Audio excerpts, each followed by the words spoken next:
आपने एक प्रश्न उठाया जो आज मंदिर के संचालन की क्या समस्याएं हैं।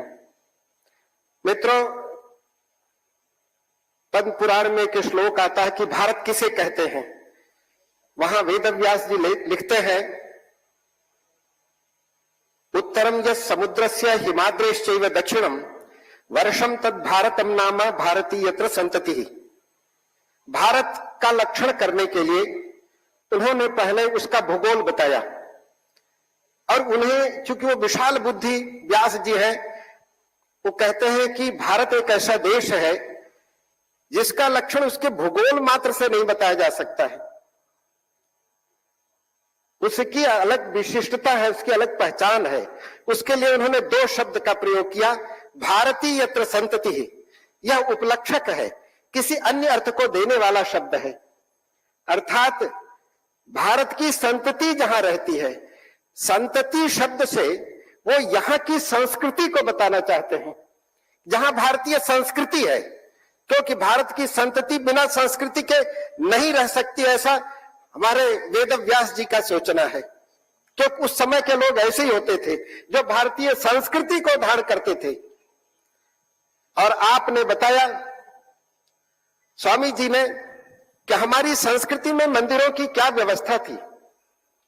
सारा समाज मंदिर, सारा प्रबंधन समाज का मंदिर केंद्रित था। और मंदिर न केवल ज्ञान विज्ञान के, कलाओं के रक्षण प्रशिक्षण के, अपितु भारत की जो संवैधानिक विशेषताएं थी उनसे परिपूर्ण था। मनुस्मृति में मनु महाराज जी कहते हैं, ये नास्य पितरो जाता जेन जाता पितामहा तेन याया सताम वर्तम तेन गच्छन न हृष्यते। हमारी जो परंपरा है, हमारे पूर्वजों ने जो स्थापित किया है, हम अगर उस पर नहीं चल पाते हैं तो ये हमारा दोष है और हम निश्चित पथभ्रष्ट होंगे ही होंगे।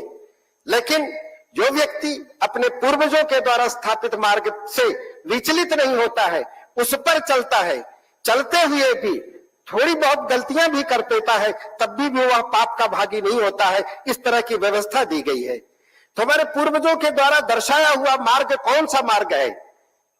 वह मार्ग मंदिरों का मार्ग है, जो मंदिरों से होकर के चलता है। भगवान हमारे पूज्य हैं, उस भगवान की पूजा करने वाला जो पुजारी है वह भी समाज का पूज्य है। और वहां पर लोग श्रद्धा से जाते हैं, जाकर के अपना सर्वस्व निछावर करते हैं और जो देवस्व है उससे किस तरह से बचते हैं।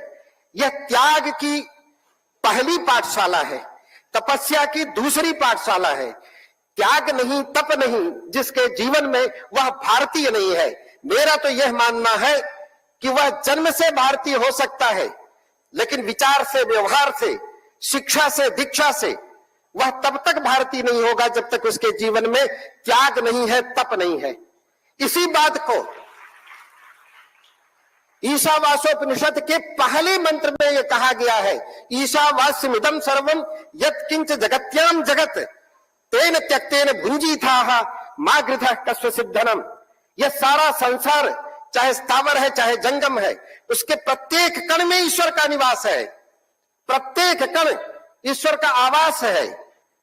इसलिए त्याग पूर्वक उसका उपयोग करना है, उपभोग करना है।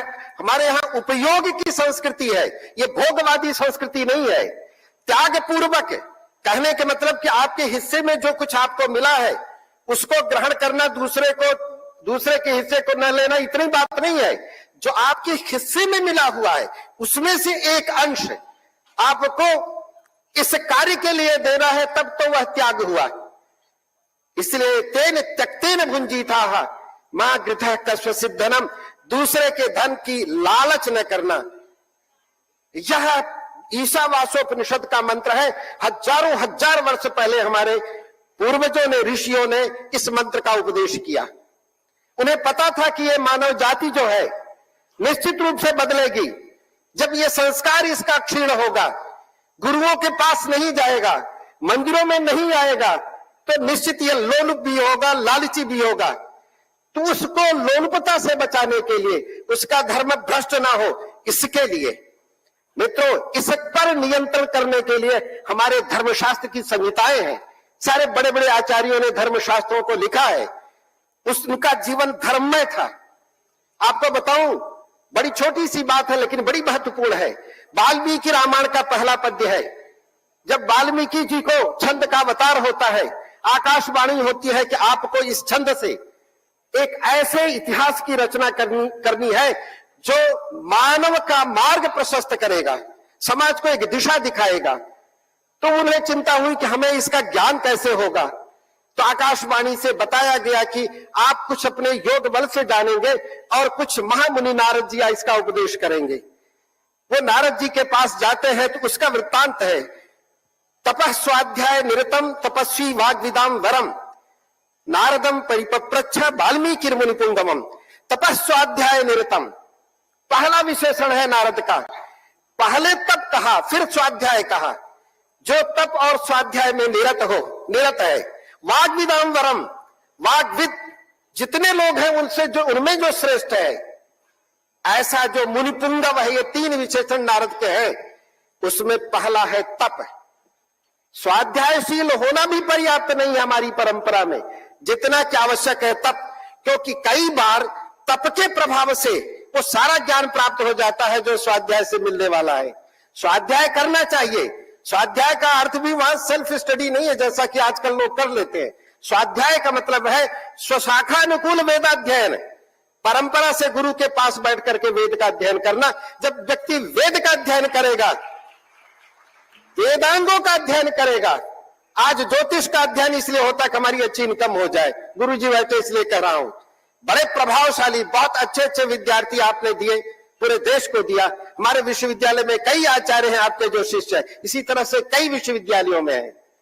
लेकिन वेद में हमारी पारंगतता हो, इसके लिए वेदांगों का अध्ययन।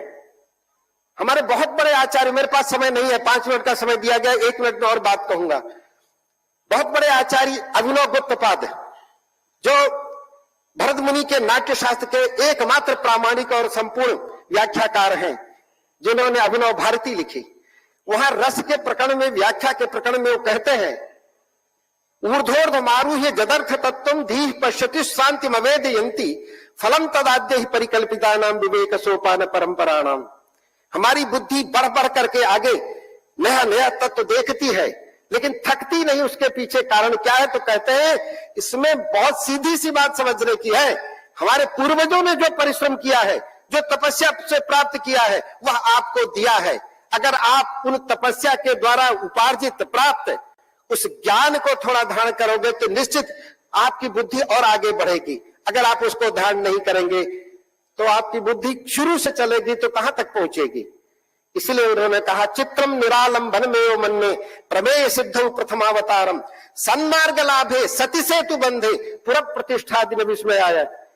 किसी ने आपको एक मार्ग बना के दे दिया, पुल बना के नदी के ऊपर दे दिया, तो उसके आगे नगर की स्थापना करना यह कोई बहुत बड़ी बात नहीं है।